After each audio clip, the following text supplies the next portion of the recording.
with thanksgiving in your heart, for He has made me glad. He has made me glad. He has made me glad. Jesus has made me glad. He has made me glad. He has made me glad. Jesus has made me glad. And there is more sweet thanksgiving in your heart, for He has made me glad. For He has made me glad. For He has made me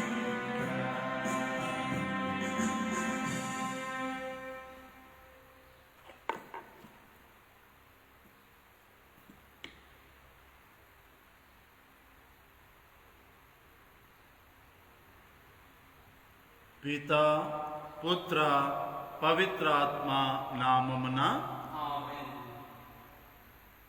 మన ప్రభువైన యేసుక్రీస్తు కృప, సర్వేశ్వరుని ప్రేమ, పవిత్రాత్మ సహవాసము మీ అందరితో ఉండునుగాక. హల్లెలూయా, హల్లెలూయా, హల్లెలూయా, హల్లెలూయా. మత్తయి సువార్త 1వ అధ్యాయము 20వ వచనము మనము చదివి తెలుసుకునే విషయం ఏమిటంటే, పునీత యోసేపు గారు మరియమ్మను భార్యగా స్వీకరించాలా వద్దా అని ఆలోచిస్తుండగా కలలో దేవదూత కనిపించి మరియమ్మ ధరించిన గర్భము పవిత్రాత్మ వలనే ఆమెను స్వీకరించుటకు వెనుకాడకు అని తెలియపరిచారు. లూకా సువార్త 1వ అధ్యాయము మరియు 32వ వచనంలో కూడా మనం చదివినట్లయితే, మరియా దేవదూతతో నాకెలా సాధ్యమవుతుంది, నేను ఎలా గర్భం ధరించగలను, నేను పురుషుణ్ణి ఎరగను కదా అని ప్రశ్నించినప్పుడు దేవదూత పవిత్రాత్మ నీపై వేంచేయును, పవిత్రాత్మ ద్వారానే నీవు గర్భము ధరించెదవు అని తెలియపరుస్తుంది. సహోదరి సహోదరులారా, యేసు ప్రభువు ఈ లోకానికి రావటానికి పవిత్రాత్మ ఎంతగానో దోహదపడింది. చెప్పాలంటే పవిత్రాత్మ ద్వారానే ప్రభువు ఈ లోకానికి ఒక మనవలే మానవుడిగా చేయగలిగాడు. మరి పవిత్రాత్మ సహాయంతోనే అతను మరణమును నుండి లేవనెత్తబడాడని పునీత పౌలు గారు దృఢంగా విశ్వాసముతో ఎఫెసీయులకు రాసిన లేఖ ద్వారా మనకు తెలియపరుస్తున్నారు. యేసు ప్రభువు త్రియేక దేవునిలో రెండవ వ్యక్తి.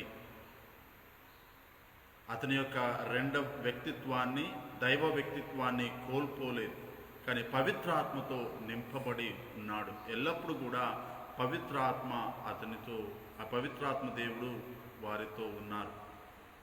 అందుకోసమే మరణం సమయంలో కూడా అతన్ని పవిత్రాత్మ దేవుడు అతనికి సహాయపడి అతను మరణం నుంచి ఉత్థానమగుటకు ఎంతగానో దోహదపడ్డారు.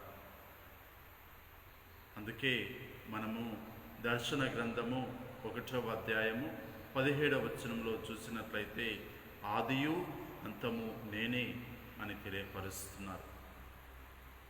దేవుడు తన వ్యక్తిత్వాన్ని యేసుక్రీస్తువు త్రియేక దేవుల్లో రెండవ వ్యక్తి అయిన అతను తన వ్యక్తిత్వాన్ని కోల్పోకుండా అతను అదే స్థానంలో ఉంటూ ఎల్లప్పుడూ కూడా పవిత్రాత్మ చేత నింపబడి దేవుని యొక్క సన్నిధిలో అతను నడిచారు కనుక అది సాధ్యమైంది. మరి పునీత పౌలు గారు మనతో అంటున్నారు, అదే ఆత్మను మనము పొంది ఉన్నాము. క్రీస్తును మరణం నుంచి లేవనెత్తబడుటకు ఆ ఆత్మ ఎంత సహాయపడిందో అదే ఆత్మను మనం జ్ఞానస్థలం ద్వారా క్రీస్తును స్వీకరించినప్పుడు మనము మన హృదయాల్లో ఆ ఆత్మని పొంది ఉన్నాము. ఆ శక్తిగల ఆత్మను మనం పొంది ఉన్నాము అని తెలియపరుస్తున్నారు. అంటే క్రీస్తు మరణం నుంచి లేవనెత్తబడటానికి గల శక్తి మనలో కూడా, అదే శక్తి మనలో కూడా ఉంది అని తెలియపరుస్తున్నారు. మరి మనలో ఎంతమందిమి ఆ ఆత్మ, పవిత్రాత్మ సర్వేశ్వరుడు యొక్క శక్తి నాలో నిత్యం పనిచేస్తుంది అని మనం గమనిస్తున్నాం. ఈరోజు మనము పునీత ఇగ్నేషియస్ ఆఫ్ ఆంటియోక్ వారి యొక్క పండుగను జరుపుకొనుచున్నాం.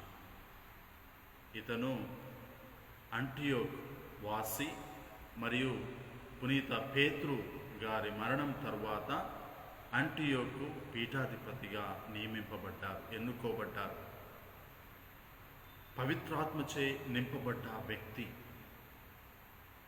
ఏనాటి కష్టాలు వచ్చినా సరే, ఎలాంటి బాధలు వచ్చినా సరే ఎదుర్కోవటానికి ధైర్యంగా మరియు చిరునవ్వుతో వాటిని స్వీకరించడానికి వెనుకాడని వ్యక్తి. ఆంటియోకు నుంచి రోమా నగరానికి అతనికి తీసుకువెళ్ళేటప్పుడు ఎలాంటి ఏడ్పు కానీ, ఎలాంటి బాధ కానీ అతను జనులకు చూపించలేదు. అతను ఆ ప్రయాణం చేస్తుండగా ఎంతోమంది క్రైస్తవులు వచ్చి అతను వెళ్ళే దారి గుండంగా వచ్చి అతన్ని పలకరిస్తూ ఉండేవారు, చూడటానికి వచ్చేవారు. ఎవరితోనూ ఒక్క మాట కూడా బాధకరమైన, విషంకరమైన మాట అతను పలకలేదు. అంటే క్రీస్తు కోసం ఎన్ని బాధలైనా అతను చివరకు మరణమునైనా తీసుకుండకు, స్వీకరించుటకు అతను వెనుకాడలేదు. ఎందుకంటే అతను పవిత్రాత్మ చేత నింపబడి ఉన్నాడు. క్రీస్తు శకము 107వ సంవత్సరంన ఆనాటి చక్రవర్తి ఇగ్నేషియస్ను అతను మరణానికి, వేదసాక్షి మరణానికి తీసుకురమ్మని ఆంటియోక్లో ఉన్న తన సోల్జర్కు చెప్తే అతను వెళ్తూ కూడా బాధతో ఉండకుండా ప్రతి ఒక్క క్రైస్తవ సంఘానికి ఉత్తరాలు, లేఖలు రాశారు. అందరినీ కూడా బలపరుస్తూ, అందరినీ కూడా విశ్వాసంలో దృఢపరుస్తూ ప్రత్యేకంగా లేఖలు రాసి ఆ లేఖలు ఇప్పటికీ మనకు లభిస్తున్నాయి, ఉపయోగంలో ఉన్నాయి, మరి వాడుకలో ఉన్నాయి. ఈ యొక్క శక్తి అతను ఎలా పొందగలిగాడు, ధైర్యము ఎలా పుంజుకున్నాడు, ఆ నవ్వు, చిరునవ్వు మరణంలో కూడా ఎలా ఉండగలిగాడు అంటే ఆత్మని. అదే పునీత పౌలు గారు మనకందరికీ కూడా ఈనాటి యొక్క మొదటి పట్టణం ద్వారా తెలియపరుస్తున్నారు. మనం నిజంగా పవిత్రాత్మను పొంది, పవిత్రాత్మ ఉంది, నేను పవిత్రాత్మ ద్వారానే నేను జీవించగలుగుతున్నాను అంటే ఏ సమస్యనైనా, ఏ కష్టమునైనా ఎదుర్కోవటకు మనము వెనుకాడము. ఎందుకంటే మనం పవిత్రాత్మతో నింపబడ్డ వ్యక్తులము. క్రీస్తు ఎలాగైతే మరణం నుంచి లేపబడ్డాడో అదే విధంగా మనము కూడా ఉత్థానం జీవితాన్ని జీవించగలము అనే విశ్వాసం మనందరిలో ఉంటుంది. మనిషిని ఓడించేది చివరగా మరణమే. ఆ మరణాన్నే మనం జయించగలము అని పౌలు గారు క్రీస్తు యొక్క మాటను మరొకసారి మనకు గుర్తు చేస్తున్నారు. మరియ తల్లి విశ్వసించింది. దేవుని యొక్క ఆత్మ ఆమెపై వస్తుందంటే ఆమె ఎంతగానో ప్రార్థించి ఆ ఆత్మ కోసం ఆమె ఎప్పుడు కూడా ఎదురు చూసింది. ఎప్పుడు వస్తుంది ఆత్మ, ఎప్పుడు నేను దేవుని యొక్క బిడ్డను నా గర్భంలో ధరిస్తాను అని ఎంతగానో వేచి ఉంది. ఈనాటి ఈ దివ్యబలి పూజ మనకందరికీ కూడా ప్రభు మరొకసారి మన ఆత్మ ఇచ్చిన పవిత్రాత్మను నూతనీకరించుకునే సమయం. దేవుడి యొక్క యేసు ప్రభు యొక్క శిలువ పాటలను, జీవమును, ఉత్థానమును మరొకసారి నూతనీకరించబడి శక్తితో మరొకసారి నూతనీకరించే సమయం. మరి ఈ దివ్యబలి పూజలో యోగ్యమైన రీతిగా మనం పాలు పంచుకున్నటకు, కొనియాడుటకు, మన పాపంలో ఒప్పుకుంటాము.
సర్వశక్తి గల సర్వేశ్వరుడు మనకు దయచూపి మన పాపములను మన్నించి మనలను నిత్య జీవమునకు చేర్చునుగాక.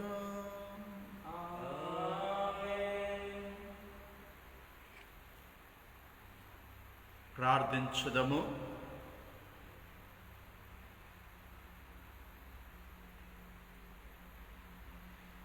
సర్వశక్తిగల నిత్య సర్వేశ్వర, నీవు పునీత వేదసాక్షుల విశ్వాసపు ప్రకటనల ద్వారా నీ శ్రీసభ జ్ఞాన శరీరమును అలంకరించుచున్నావు.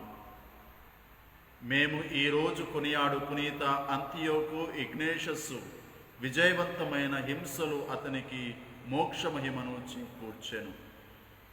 అటులనే ఈ వేడుక ఫలితముగా మేము కూడా అతని నిత్య సహాయమును పొందుదముగాక. నీతోనూ పవిత్రాత్మతోనూ కలిసి యుగయుగములు జీవించుచు పాలించు మీ కుమారుడును మానాథుడైన యేసు క్రీస్తు ద్వారా ఈ మనవి చేయుచున్నాము.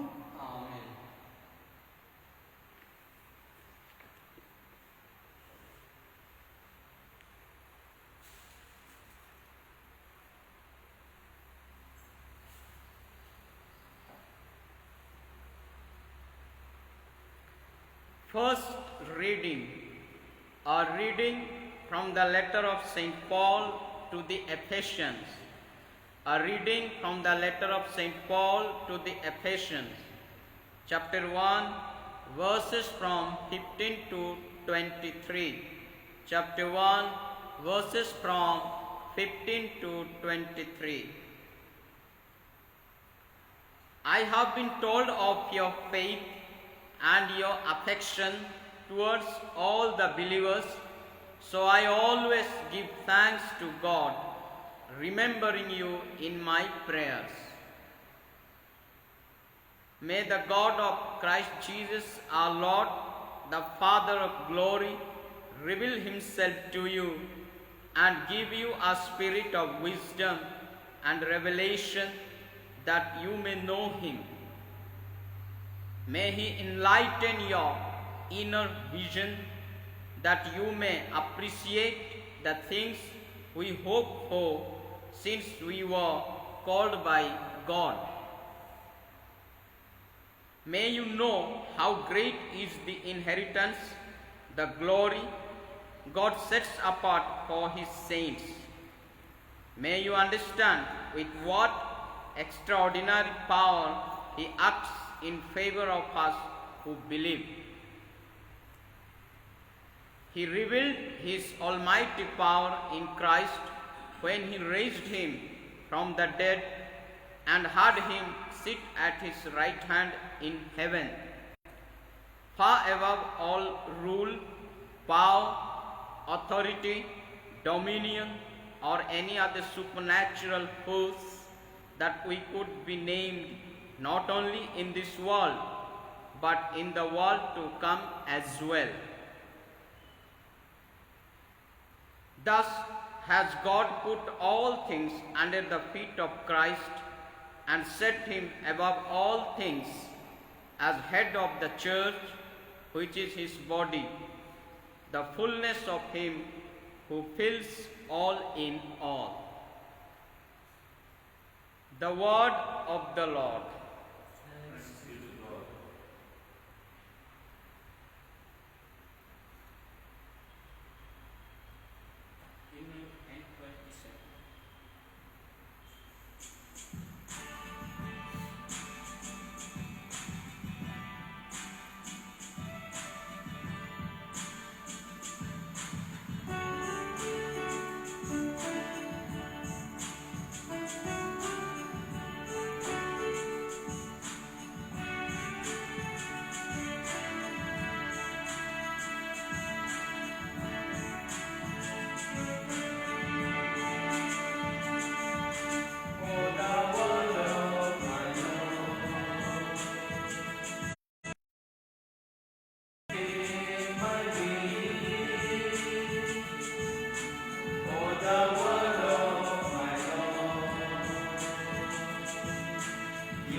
ప్రభు మీతో ఉందరుగాక.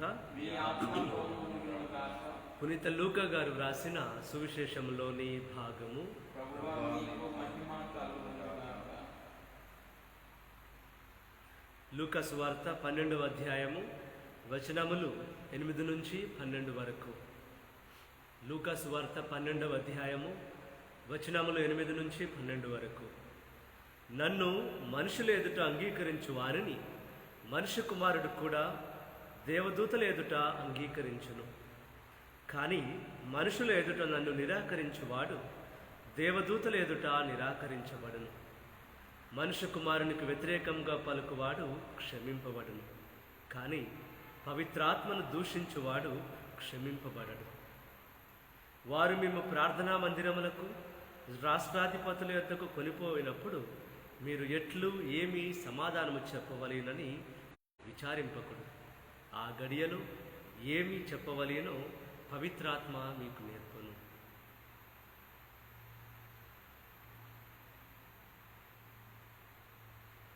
ఇది క్రీస్తుని సువిశేషము. క్రీస్తువా మీకు స్తుతి కలుగునుగాక.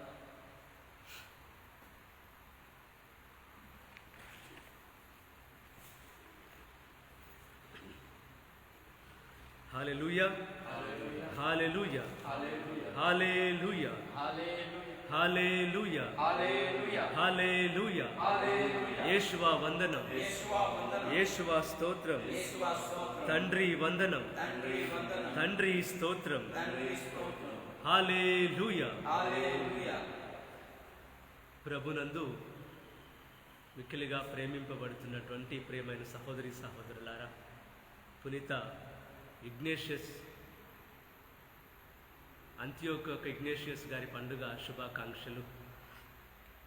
విశ్వాసం అనేది క్రైస్తవ జీవితానికి ఒక శ్వాస లాంటిది. విశ్వాసం ద్వారానే మన ఆధ్యాత్మిక జీవితం నడిపింపబడుతుంది. అంటే ఆ విశ్వాసం ద్వారానే మన జీవితం అనే పడవ నడిపించబడుతుంది. విశ్వాసం అనేది ఒక చుక్కాని లాంటిది. ఎఫెసీయులకు రాసిన లేఖ 2వ అధ్యాయము 8వ వచనం ఇలా పలుకుతుంది: విశ్వాసం అనేది దేవుని యొక్క కృప. హెబ్రీయులకు రాసిన లేఖలోని పలికేది ఏమిటంటే విశ్వాసం అనేది దేవుని యొక్క బహుమానం. అది హెబ్రీయులకు రాసిన లేఖ 11:6లో పలుకుతున్నది: విశ్వాసరహితుడకు ఏ వ్యక్తి కూడా దేవుని సంతోషపెట్టలేడు. ప్రియమైన సహోదరి సహోదరులారా, విశ్వాసం గురించి చూస్తే బైబిల్లో చాలా ఉన్నాయి, ఎన్నో కొటేషన్స్ ఉన్నాయి. ఈరోజు ప్రభు మనకేమి నేర్పిస్తూ ఉన్నాడు? ఈ యొక్క సువిశేషం ద్వారా, మొదటి పట్టణం ద్వారా కొద్దిసేపు ధ్యానించుదాం. ఏమి ప్రభు మనతో మాట్లాడాలని ఆశపడుతూ ఉన్నాడని. విశ్వాసం అనేది దేవుని కృప, దేవుని యొక్క వరం, బహుమానం. దానిని పొందుకోవడం ఓకే, కానీ అతి ముఖ్యమైనది ఏమిటంటే, అతి ముఖ్యమైనది మరియు కష్టమైనది ఆ విశ్వాసాన్ని నిలుపుకోవడం. ప్రియ దేవుని బిడ్డలారా, పవిత్ర గ్రంథంలో మనం గమనించినట్లయితే ఎంతోమంది విశ్వాసాన్ని నిలబెట్టుకోవడం కోసం తమ ప్రాణాలను కూడా లెక్క చేయలేదు. ముఖ్యంగా 2వ మక్కబీలు 7వ అధ్యాయంలో మనం చూస్తే 7 కుమారులు ఉంటారు, అన్నదమ్ములు. వారి విశ్వాసాన్ని నిలబెట్టుకోవడం కోసం తమ ప్రాణాలని అర్పించారు. నాకు సరిగా జ్ఞాపకం లేదు అది ఏ ఏ సంవత్సరం అనేది, ఏ రాజు అనేది. కానీ ఈ అది ఎలాగంటే, ఒకసారి ఒక రాజు క్రైస్తవుల్ని బంధించినప్పుడు వారందరికీ చెప్తాడు, మీరు క్రీస్తుని వదిలిపెట్టండి, నేను మిమ్మల్ని వదిలిపెడతాను అని. కానీ ఆ 100 మంది కూడా 100 మందిని పట్టుకుంటారు. ఆ 100 మంది కూడా ఒకే మాట మీద నిలబడతారు. అది ఏమిటంటే, మేము మా ప్రాణం కోల్పోయినా కూడా విశ్వాసాన్ని మాత్రం వదిలిపెట్టము అని ధైర్యంగా కరాఖండిగా చెప్పేస్తారు రాజుతో. ఆ రాజు కోపంతో ఊగిపోయి వారందరికీ కూడా మరణశిక్ష వేస్తాడు. ఆ మరణశిక్ష ఎలాంటిదంటే, వారందరినీ కూడా ఒక ఐస్లో ఉంచుతారు, ఆ చల్లటి ప్రదేశంలో ఉంచుతారు ఐస్లో. సో అలాగ వాళ్ళని చంపేస్తూ ఉంటారు, చాలా రోజులు అలా ఉంచి వాళ్ళని అలాగే చంపేస్తూ ఉంటారు. అది వారికి ఇవ్వబడినటువంటి శిక్ష. ఆ 100 మంది కూడా వెళ్తారు, దానిలోకి వెళ్తారు, అలాగనే ఐస్లోకి వెళ్తారు. కానీ అందులో ఒక వ్యక్తి మాత్రం భయపడి నేను క్రీస్తుని వదిలిపెడతానని పరిగెత్తుతాడు, వెనక్కి పరిగెత్తుతాడు. కానీ ఇక్కడ గమనించాల్సిన విషయం, ఆశ్చర్యకరమైన విషయం ఏమిటంటే ఆ 100 సంఖ్యను పూర్తి చేయడానికి ఎవరైతే ఈ 100 మందిని హింసిస్తూ ఉన్నారో ఆ సైనికుల్లో ఒక సైనికుడు వీరి విశ్వాసాన్ని చూసి, అయ్యో ఏంటి వీరి విశ్వాసం ఇంత దృఢంగా ఉందే అని మార్పు చెంది పరివర్తన చెంది చెప్తాడు, ఆ పారిపోయిన వాడిని ఆ 100వ వ్యక్తి స్థానాన్ని నేను భర్తీ చేస్తానని పరిగెత్తి వెళ్ళి ఆ 100 మందితో ఉంటాడు. ఆ రోజే ఈ 99 మందితో ఈ ఒక్క సైనికుడు కూడా ఆ చివరి నిమిషంలో తీసుకున్న గొప్ప నిర్ణయానికి తిరుసభ ఈరోజు కూడా వారందరినీ పునీతులుగా కొనియాడుతుంది. అదండి విశ్వాసం. చివరి సమయంలో ఆ వ్యక్తి, పారిపోయిన వ్యక్తి వేరే రీజన్స్ వల్ల చనిపోయాడు. కానీ మరొక వ్యక్తి, దేవుని ఎరగనటువంటి వ్యక్తి ఈ విశ్వాసాన్ని చూసి, ఈ 99 మంది విశ్వాసాన్ని చూసి తన జీవితాన్ని కూడా ప్రభువుకు సమర్పించి ఆయన కూడా చివరిలో వేద సాక్షి మరణం పొందాడు. నిజమైన విశ్వాసిగా జీవించాడు, నిజమైన విశ్వాసిగా మరణించాడు. రోములోని మనం చూసినట్లయితే కొలసియం అనే ప్రదేశంలోని ఆ రోజుల్లోని చాలామంది క్రైస్తవులకి హింసించే ప్రదేశం అది. ఎవరైతే క్రీస్తుని నమ్మినారో, ఎవరైతే విశ్వాసాన్ని అట్లా నిలుపుకోవాలని ఉంటారో వారందరికీ కూడా మరణశిక్ష విధించినప్పుడు వారందరినీ తీసుకొచ్చి అలా కొలసియంలో వేసేవారు, వేసి క్రూర మృగాలను వదిలిపెట్టేవారు. రే సహోదరి సహోదరులారా, అది ఎలా అంటే ఆ క్రైస్తవుల్ని అందులో వేసేసి ఈ మిగిలిన వారందరూ కూడా పైన కూర్చునేవారు, స్టేడియం లాగా. అలా కూర్చొని లోపల కింద ఆ క్రూర మృగాలు వీరందరినీ చంపేస్తూ ఉంటే వారందరూ కూడా వారి ప్రాణాన్ని నిలుపుకోవడానికి పరిగెత్తుతూ ఉంటే దాన్ని చూసి ఆనందించేవారు ఆ రోమీయులు. అవునండి, వారికి అది వినోదంగా ఉండేది, అంతగా ఉండేవి హింసలు ఆ రోజుల్లో. ఈరోజు మనం ముఖ్యంగా చెప్పుకోవాల్సినటువంటి వ్యక్తి, ఈనాడు మనం జరుపుకుంటున్న పండుగ జరుపుకున్నటువంటి వ్యక్తి, ఆయనే అంతియోకు ఇగ్నేషియస్ గారు. గొప్ప వ్యక్తి.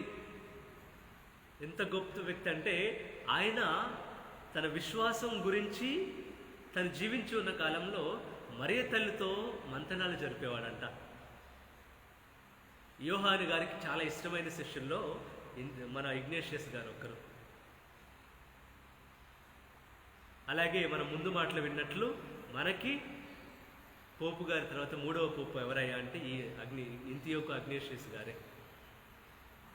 ఈ వ్యక్తి ఎంతగా ప్రోత్సహించేవాడంటే ఆనాటి క్రైస్తవులని వారందరినీ కూడా సిద్ధపరిచేవాడు.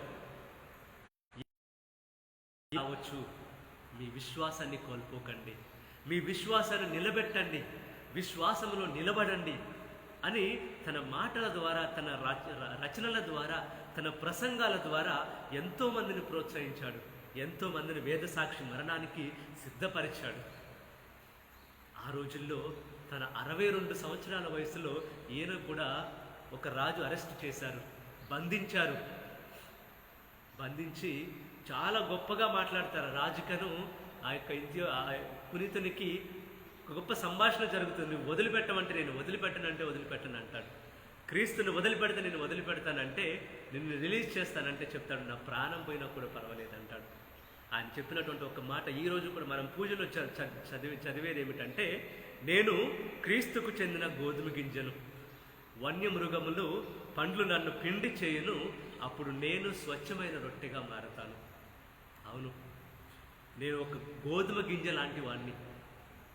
ఆ సింహాల చేతిలో, ఆ వన్యమృగాల చేతిలో క్రూర మృగాల చేతిలో నేను నలిగిపోయినప్పుడు ప్రభువుకి నేను ఒక గొప్ప రొట్టెగా, ఇష్టమైన రొట్టెగా మారుతాను అని పలికిన ఆ మాటలు ఈరోజు కూడా మనం ప్రతి ఒక్క దేవి బలి పూజలో ఆయన పండుగ రోజున మనం చెప్తాం. అది అండి తన 62 సంవత్సరాల వయసులో ఎప్పుడైతే ఆ కొలసీమ ప్రదేశంలో తీసుకెళ్లారో, ఆ ప్రదేశం నుంచి వెళ్ళడానికి చాలా సమయం, రోమ్కి రావడానికి అంత్యోక్య నుంచి కొంత సమయం పడుతుంది. ఆ సమయంలో కూడా తను మరణాన్ని పొందబోతున్నా కూడా ఆయన దగ్గరకు వస్తున్నటువంటి ప్రతి క్రైస్తవును కూడా ఓదార్చి బలపరిచేవాడు, మీరు భయపడకండి అని.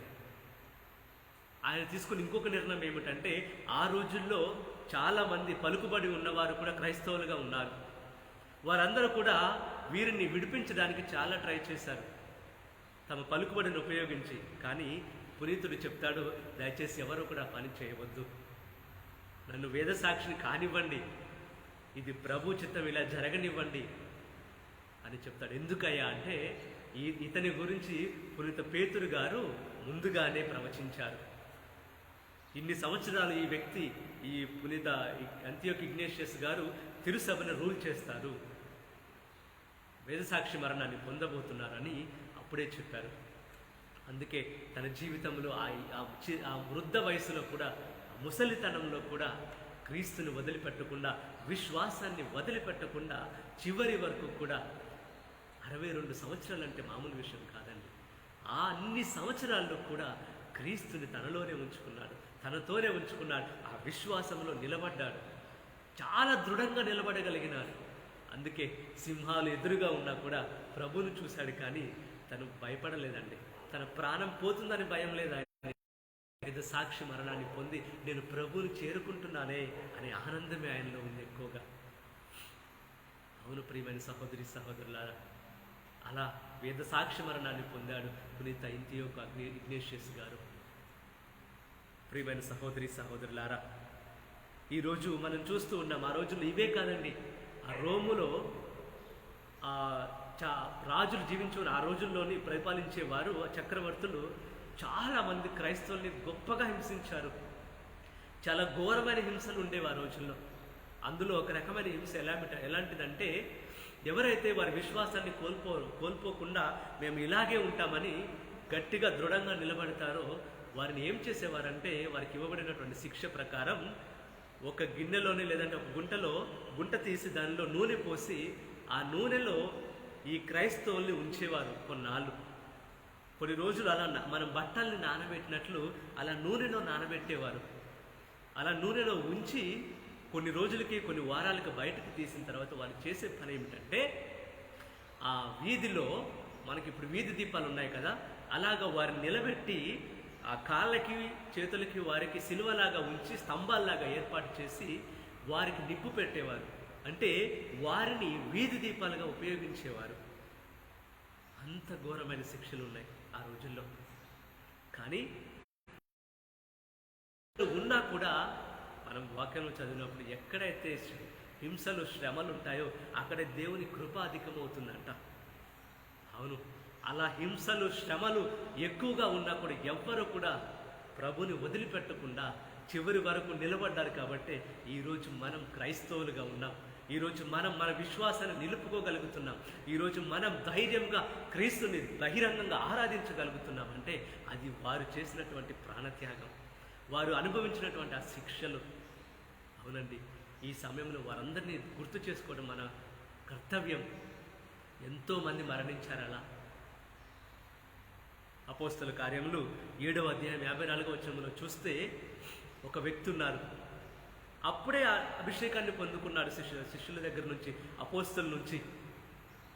వారికి పని ఎక్కువగా ఉందని ఈ 12 మందిని ఎన్నుకున్నారు, 7గురిని ఎన్నుకున్నారు, 7గురు డీకన్లను. కానీ అందులో ఒక వ్యక్తి స్టేఫెన్ గారు తను ఎప్పుడైతే పొందుకున్నాడో, ఎప్పుడైతే క్రైస్తవునిగా నిజమైన ఆ దేవుని ఆత్మను పొందుకున్నాడో ఆయన ఒక రకమైన ఉత్సాహం, ఒక రకమైనటువంటి తపన, ప్రభు కోసం పని చేయాలి, ప్రభు వాక్యాన్ని ప్రకటించాలి అని. అందుకే ఆయనతో పౌలు గారు మారడానికి ముందు సౌలుగా ఉన్నప్పుడు ఈయనతో పోటీ పడలేకపోయాడు. ఇద్దరు దగ్గర చదువుకున్న వారని చరిత్ర చెప్తుంది. కానీ ఈయనతో పవిత్రాత్మతో నింపబడినటువంటి స్టెఫెను గారితో సౌలు గారు పోటీ పడలేకపోయారు. అలా చివరకు ఈ వ్యక్తి కూడా వేద సాక్షి మరణాన్ని పొందాడు. చనిపోయినప్పుడు చెప్తున్నాడు, తండ్రి మీరు చేస్తున్నది ఏమన్నా మీరు తెలియదు ప్రభువా అని ప్రజల కోసం ప్రార్థన చేశాడు. తను హింసించిన వారి కోసం ప్రార్థన చేశాడు. ప్రియ దేవుని బిడ్డలారా, ఈరోజు మన జీవితంలో ఈ లోకంలో చూస్తున్న, ముఖ్యంగా మనం తెలిసినట్లయితే గ్రహం స్టెయిన్ అనే ఒక వ్యక్తి, పాస్టర్ గారు ఎంతో సేవ చేశాడు.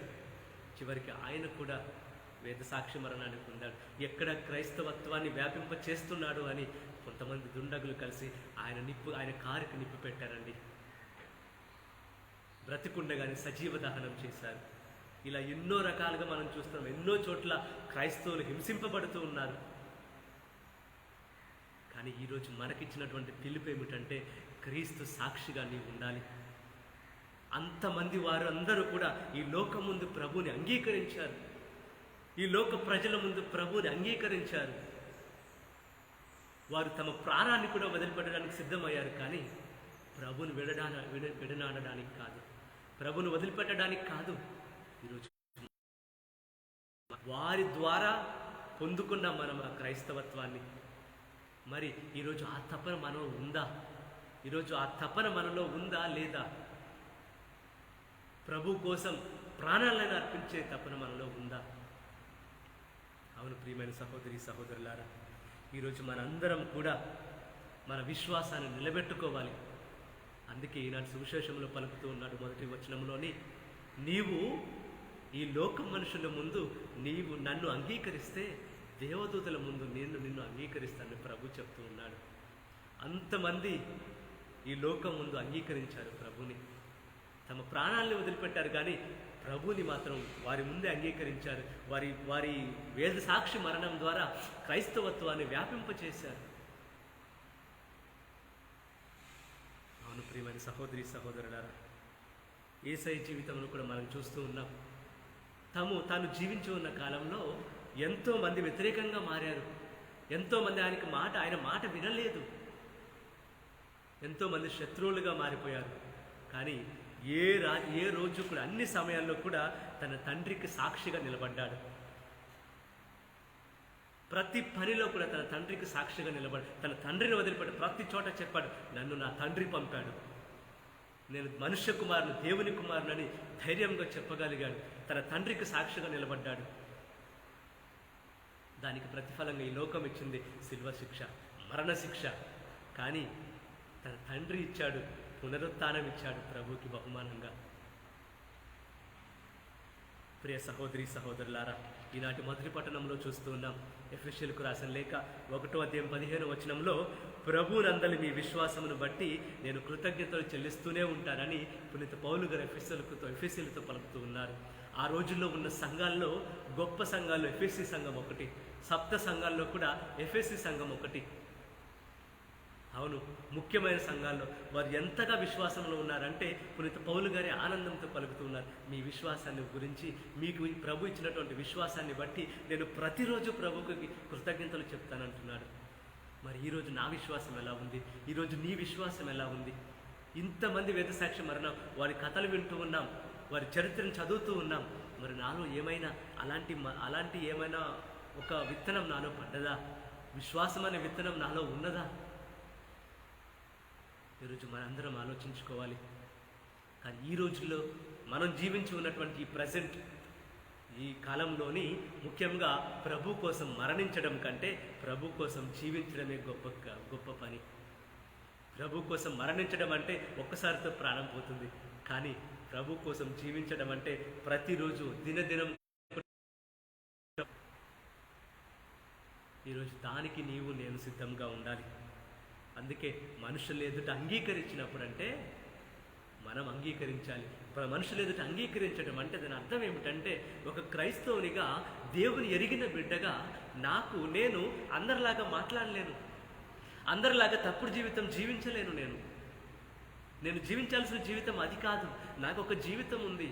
నేను మాట్లాడాల్సిన మాట వేరు, నేను చూడాల్సినటువంటి చూపు వేరు. క్రైస్తవునిగా ఉన్న నేను ఆయన నామానికి మహిమను చేకూర్చేవానిగా ఉండాలి. అలా మంచి జీవితం, నిజాయితీ గల జీవితం, పరిశుద్ధ జీవితం జీవించినప్పుడే నేను ఈ లోకం ముందు, ప్రజల ముందు ప్రభువుని అంగీకరిస్తున్నట్లు. అలా జీవించిన వారికి ప్రభు ఇస్తున్నటువంటి బహుమానం తన శిష్యుల ముందు చెప్తాడంట.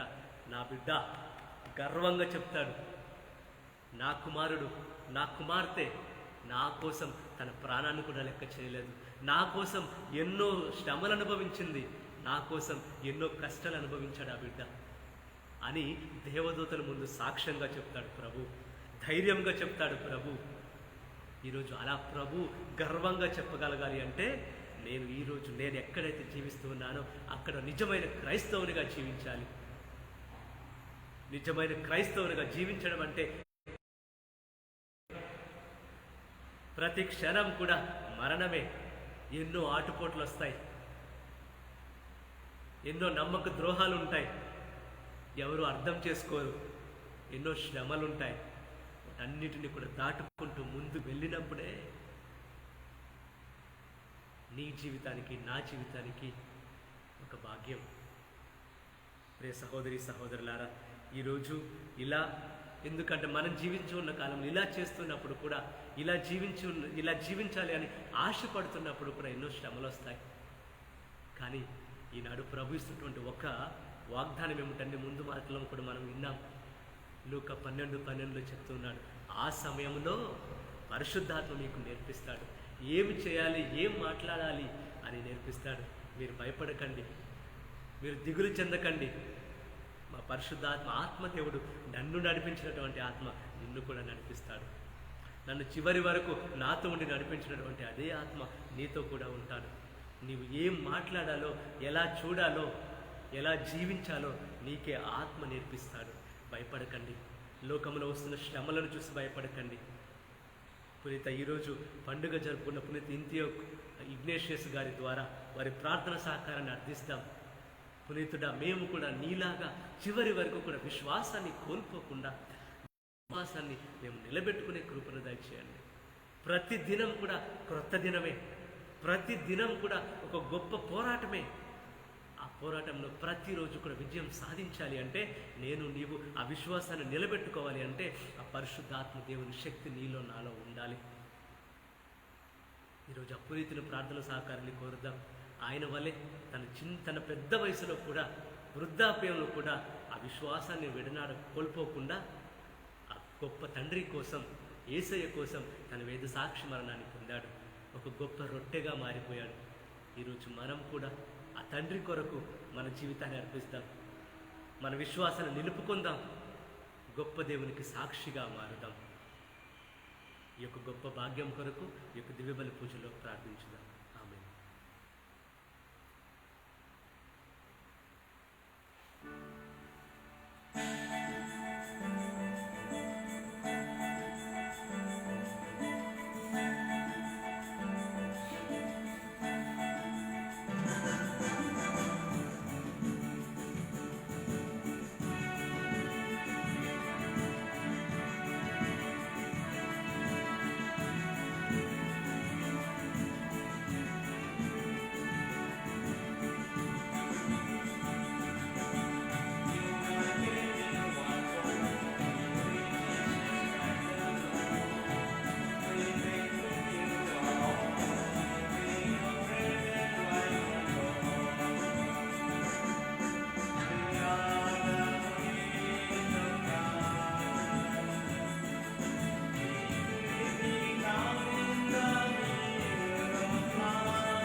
సహోదరి సహోదరులారా, నేనును మీరును అర్పించు ఈ బలి సర్వశక్తిగల సర్వేశ్వరునికి అంగీకారయోగమనట్లా ప్రార్థింపుడు.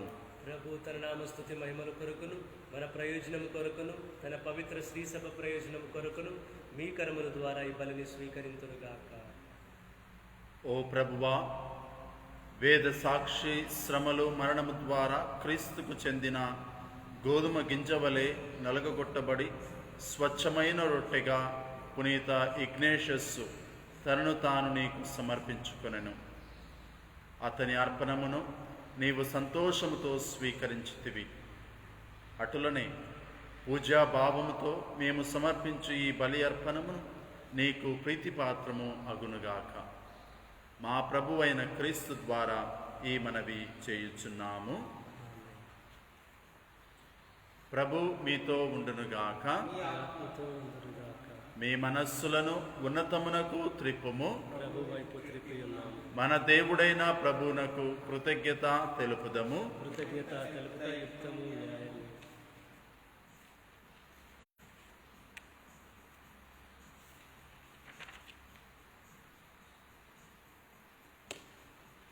ప్రభువైన దేవ, పావన పిత, సర్వశక్తిగల నిత్య సర్వేశ్వర, మేము ఎల్లప్పుడూ ఎచ్చోటను నీకు కృతజ్ఞతా వందనములు చెల్లించుట యుక్తము, న్యాయము, ధర్మము, రక్షణదాయకము.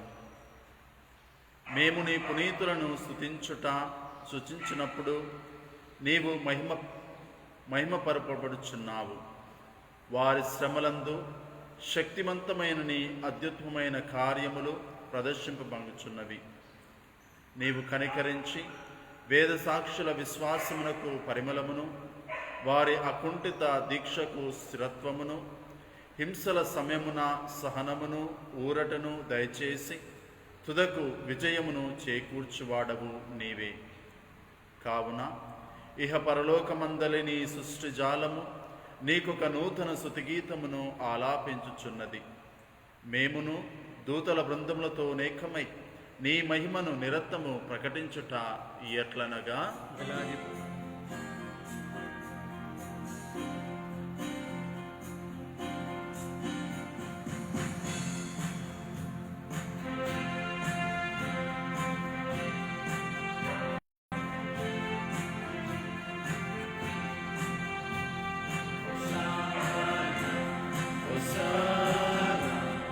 Hosanna in the highest. Hosanna, Hosanna, Hosanna in the highest.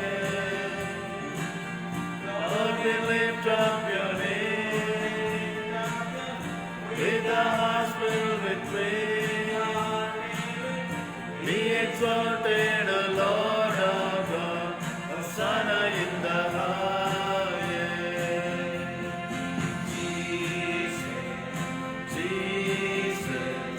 Jesus is the Lamb of God.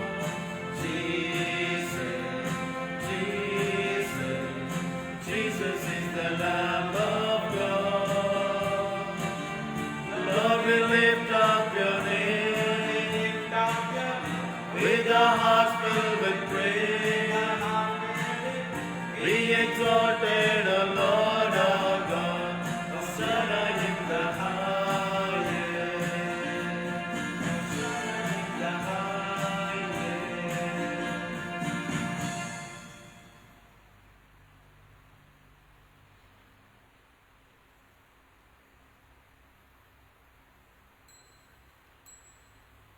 ఓ ప్రభువా, నీవు నిక్కముగా పవిత్రుడవు, సర్వ పవిత్రతకు ఊటయు నీవే.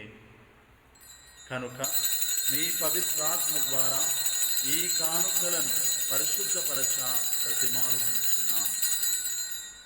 ఈ విధమున ఇవి మా కొరకు మా ప్రభువైన యేసుక్రీస్తుని శరీర రక్తములు అగునుగాక.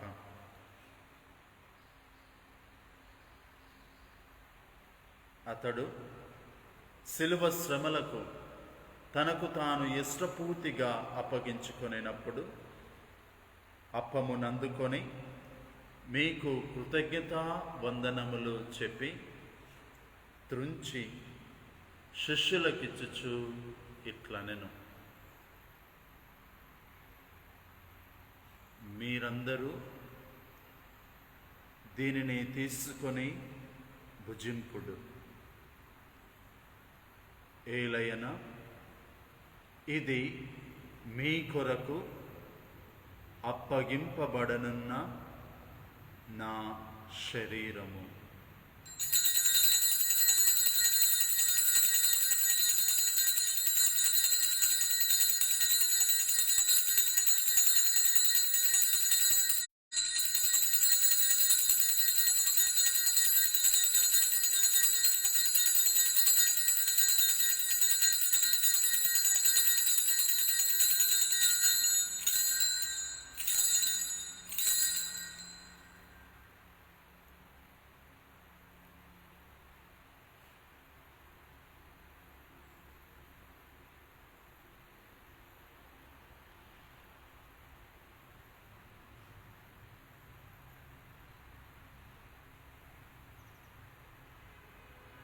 ఆ విధముననే భోజనానంతరము పాత్రమునందుకొని మీకు మరలా కృతజ్ఞతావందనములు చెప్పి స్తుతించి శిష్యులకిచ్చుచు ఇట్లనెను,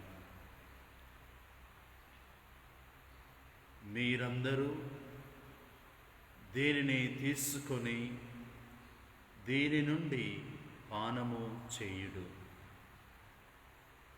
ఏలయన ఇది నూతన నిత్య నిబంధన యొక్క నా రక్తపు పాత్రము. ఇది మీ కొరకును అనేకుల కొరకును పాప పరిహారమునకై ధారబోయబడును. నా జ్ఞాపకార్థము చెయ్యుడు.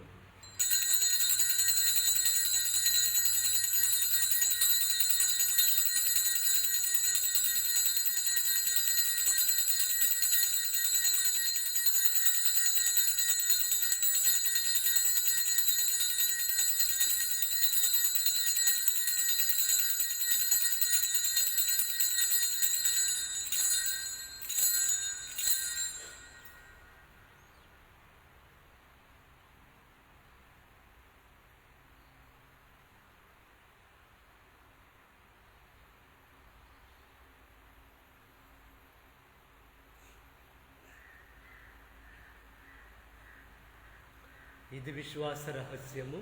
మా యేసువా మీ మరణమును ప్రకటించెదము, మీ ఉత్థానమును చాటెదము. మీరు మరణవచ్చు వరకు మేము వేచి ఉందుము, మేము వేచి ఉందుము. కనుక తండ్రి, క్రీస్తు మరణమును ఉత్థానమును స్మరించుచు జీవము నొసగు ఈ అప్పమును రక్షణ పాత్రమును మీకు సమర్పించుచున్నాము. నీ సముఖమున నిలచి నీకు పరిచర్య చేయుటకు మమ్ము పాత్రునిగా ఎంచినందుకు నీకు వందనములు తెలుపుచున్నాము. క్రీస్తుని శరీర రక్తములందు పాలివారమగు మమ్ము పవిత్రాత్మ ద్వారా ఐక్యపరచమని ప్రతిమాలుకొనుచున్నాము. ఓ ప్రభువా, ప్రపంచమంతటా వ్యాపించి ఉన్న నీ శ్రీ సభను జ్ఞాపకముంచుకొనుము.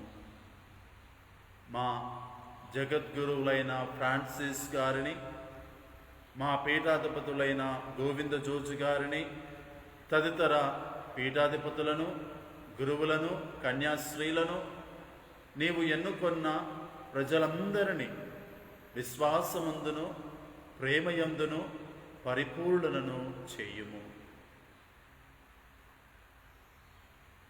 ఉత్థానమగదము నమ్మికతో చనిపోయిన మా సహోదరి సహోదరులను నీ కనికరమందు చనిపోయిన వారందరినీ జ్ఞాపకముంచుకొనుము. వారిని నీ దివ్య ప్రకాశములోనికి చేర్చుకొనుము.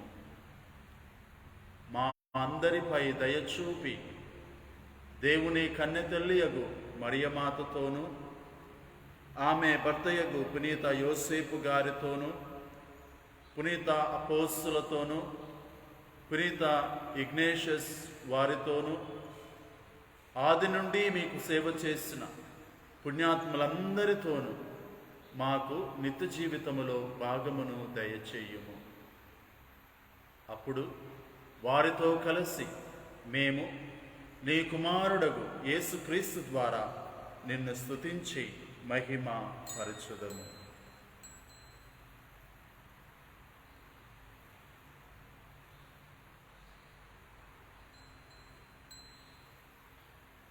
క్రీస్తు ద్వారా, క్రీస్తుతో, క్రీస్తునందు సర్వశక్తిగల పితయైన సర్వేశ్వర పవిత్రాత్మతో ఏకమయ్యుండు మీకు యుగ యుగములు గౌరవ మహిమలు కలుగునుగాక. ఆమేన్.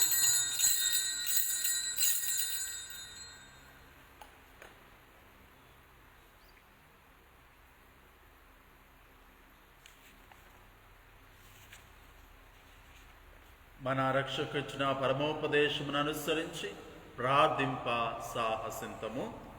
పరలోకమందుండడు మా యొక్క తండ్రి, మీ నామం పూజింపబడునుగాక, మీ రాజ్యం వచ్చునుగాక, మీ చిత్తము పరలోకమందు నెరవేరునట్లు భూలోకమందును నెరవేరునుగాక. ఆనాటికి కావలసిన మా అన్నము మాకు నేటికి అనుగ్రహింపుము. మా యొద్ద అప్పుపడిన వారిని మేము మన్నించినట్లు మా అప్పులను మీరు మన్నించండి. మమ్ము శోధనయందు ప్రవేశింపనివ్వక కీడుల నుండి మమ్ము రక్షింపుము.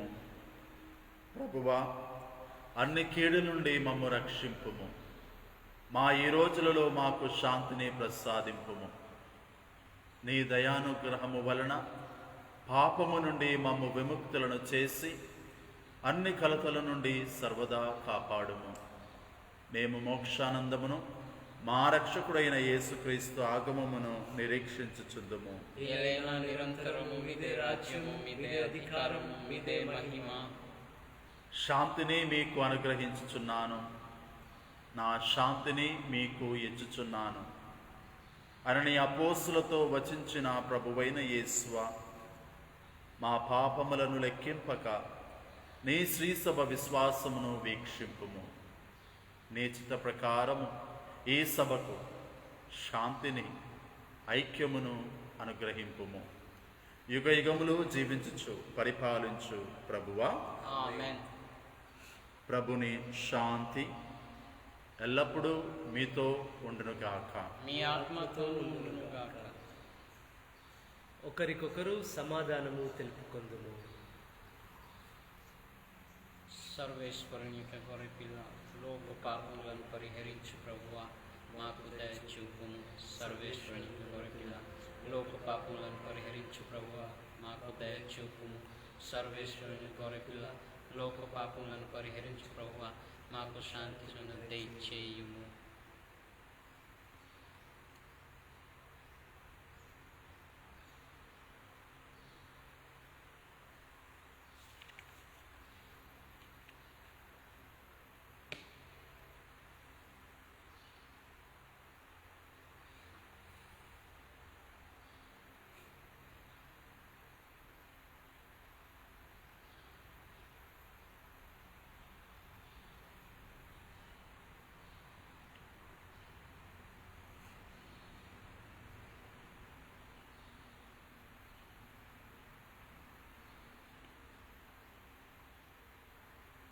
ఇదిగో సర్వేశ్వరుని యొక్క గొర్రెపిల్ల, ఇదిగో లోకం యొక్క పాపములను పరిహరించు యేసు క్రీస్తు. గొర్రెపిల్ల విందుకు ఆహ్వానింపబడిన వారందరూ ప్రవేశించుటకు నేను పాత్రుడను కాను, కానీ మీరు ఒక్క మాట పలికిన నా ఆత్మ స్వస్థత పొందును.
Soul of Christ, sanctify me. Body of Christ, save me. Blood of Christ, inebriate me. Water from the side of Christ, wash me. Passion of Christ, strengthen me. O good Jesus, hear me. Within your sacred wounds, hide me. Permit me never to be separated from you. From the malignant enemy, defend me. At the hour of my death, call me and bid me come to you, that with your saints I may praise you forever and ever. Amen.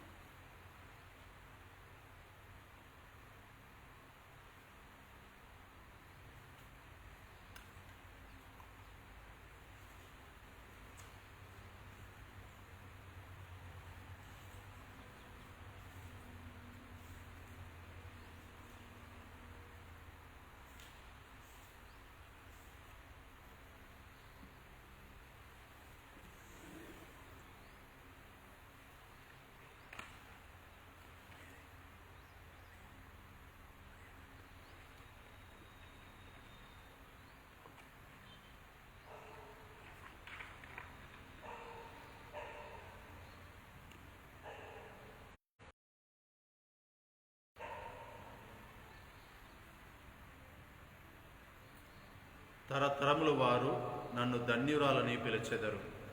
ఏలైనా సర్వశక్తిమంతుడు తన దాసురాలి దీనావస్థను కటాక్షించెను. ప్రార్థించుదము. ఓ ప్రభువా, ఈ స్వర్గపు ఆహారముతో నూతన శక్తిని పొంది మేము నిన్ను దీనతతో ప్రార్థించుచున్నాము. కనికర హృదయమైన కన్యక నుండి జన్మించిన నీ కుమారుని దివ్య సంస్కార రూపంలో స్వీకరించిన మేము మా వాక్కు క్రియల ద్వారా అతన్ని ప్రకటించుచు అతనితో ఐక్యమై జీవింతుముగాక. మా ప్రభువైన క్రీస్తు ద్వారా ఈ మనవి చేయుచున్నాము. ఆమేన్. ప్రభు మీతో ఉండునుగాక. మీ ఆత్మతోను ఉండునుగాక. సర్వశక్తిమంతుడైన సర్వేశ్వరుడు పిత, పుత్ర, పవిత్రాత్మ మిమ్ము ఆశీర్వదించునుగాక. ఆమేన్. పూజ సమాప్తమైనది. సమాధానముతో వెళ్ళి క్రీస్తుని ప్రేమలో, ఆయన సేవలో, విశ్వాసంలో జీవించండి. సర్వేశ్వరునికి వందనములు.